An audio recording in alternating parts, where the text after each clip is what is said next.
তো হ্যালো বন্ধুরা, আজকে আমি একটা নতুন ভিডিও নিয়ে চলে এসেছি। তো আমি এই ভিডিওতে একটা কেক বানিয়ে দেখাবো বিস্কুট দিয়ে। আমি এই কেকটা আমার জায়ের মেয়ের জন্মদিন, তাই আমি ওটা বানাচ্ছি। কেকটার বিশেষত্ব হচ্ছে বাইরেটা স্পঞ্জি থাকবে আর যখন কাটা হবে ভিতরটা একটা ক্রিমি বেরাবে। তো আমি এখানে হ্যাপি বিস্কুট নিয়েছি, ওরিও বিস্কুট নিয়েছি একটা বড় জেমস আর একটা 20 টাকার ক্যাডবেরি, 12 টাকার একটা ইনো, পরিমাণ মতো চিনি, সাদা তেল আর আমুল দুধের গুঁড়ো।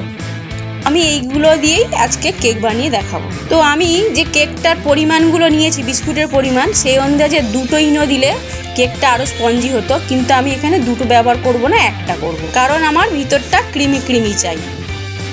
তো আমি এইগুলো সব সুইগি থেকে নিয়েছি, খুব কম দামে পেয়েছি, খুব অল্প সময়ের মধ্যে। তো আমি হ্যাপি বিস্কুটের প্যাকেটটা কেটে বিস্কুটগুলো বের করে নেব। এটা 4টে প্যাকেট আছে দেখুন। তো আমি বিস্কুটগুলো এভাবে কেটে নেব। বিস্কুটগুলো কাটার পরে দেখছি 3টে প্যাকেট কাটার পরে অনেকটাই হয়ে যাচ্ছে, তাই আমি 3টে ব্যবহার করব, 4টে আর করব না। আপনারা চাইলে করতে পারেন। আপনারা সুইগি থেকে চাইলে এরকম মার্কেটিং করতে পারেন। আমরা সারা মাসে মার্কেটিং সুইগি থেকেই করি, কম প্রাইসে এবং 10 মিনিটের মধ্যেই আপনার বাড়িতে দিয়ে যায়।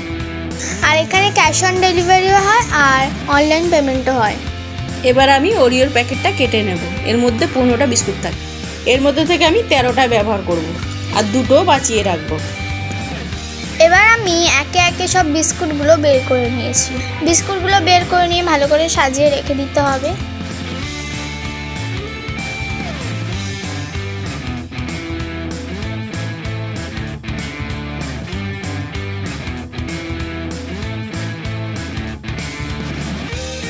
এবার আমি জলটা উষ্ণ গরম রেখেছিলাম, তার মধ্যে আমুল দুধটা দিয়ে ভালো করে গুলিয়ে নেব। আপনারা চাইলে গুঁড়ো লিকুইড দুধও ব্যবহার করতে পারেন। আমুল দুধে বেশি টেস্ট লাগে, তাই আমি আমুল দুধেই করি।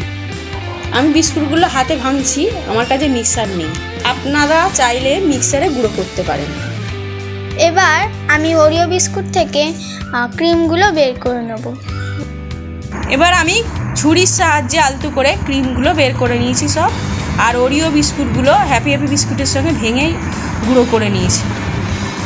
এবার দুধ দিয়ে দেবো। দুধটা বেশি দিলে হবে না, অল্প অল্প করে দিতে হবে। দিয়ে আমি চামচের সাহায্যে একটু নাড়িয়ে দিলাম। এবার 2 চামচ চিনি দিয়ে দেবো। মিষ্টিটা আপনাদের স্বাদ অনুযায়ী দেবেন, অতিরিক্ত মিষ্টি হলে ভালো লাগে না। এবার আমি নেড়ে চেড়ে ঢাকা দিয়ে দেব।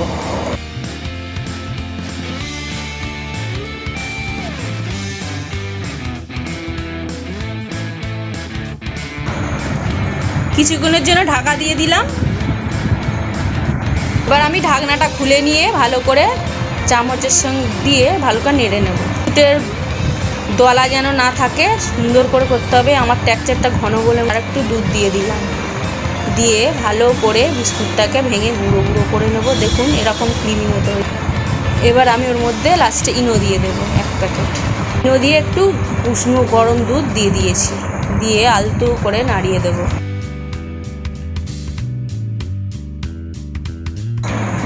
ব্যাটারের টেক্সচারটা এরকম হবে। আমার হ্যান্ড উইচ ছিল, আমার মনে ছিল না, তাই আমি চামচ দিয়ে প্রথম করে ফেলেছিলাম।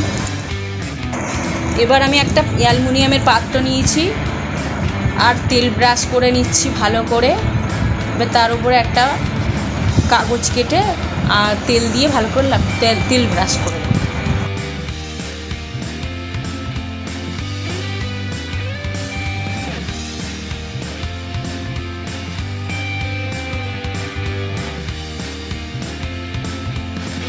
ব্রাশ করা হয়ে গেছে। আমি এবার ব্যাটারটা ঢেলে দেবো।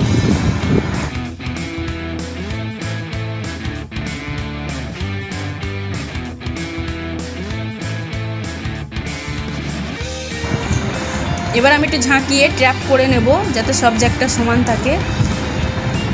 এরপর আমি একটু ক্যাডবেরির কয়েকটি টুকরো ভিতরে লাগিয়ে দেব। এরপর উপর দিয়ে আর একটু ব্যাটার দিয়ে দেব।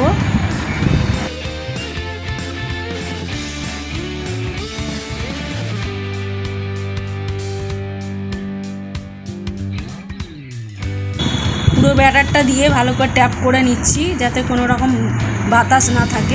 এর ফাঁকে গ্যাস জ্বালিয়ে চাটুটা গরম করে রেখেছিলাম। এবার মাঝারি আঁচ করে দিলাম, কেকের বাটিটা বসিয়ে দিলাম, দিয়ে ঢাকা দিয়ে খুব সুন্দরভাবে ঢাকা দিয়ে দেব।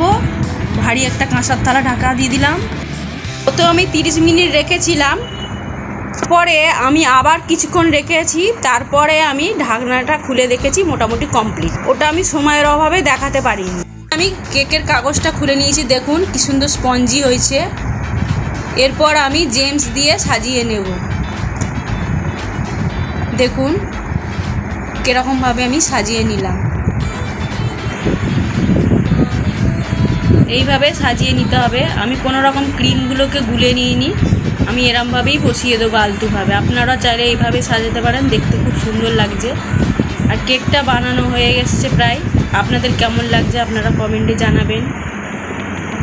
ওরিওর ক্রিমগুলো এইভাবে সাজিয়ে নিচ্ছি, পরে আমি জেমসগুলো সাজিয়ে নেব।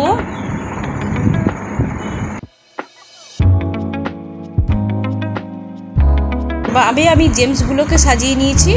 আমি ভিতরে কিছুটা ক্যাডবেরি দিয়ে বাঁচিয়ে রেখেছিলাম, সেটাই উপরে আবার সাজিয়ে দিয়েছি। দেখুন কেমন লাগছে কেকটা। খেতেও অসাধারণ হয়, দেখতেও অসাধারণ হয়। আপনাদের ভিডিওটি কেমন লাগছে অবশ্যই জানাবেন। বন্ধুরা।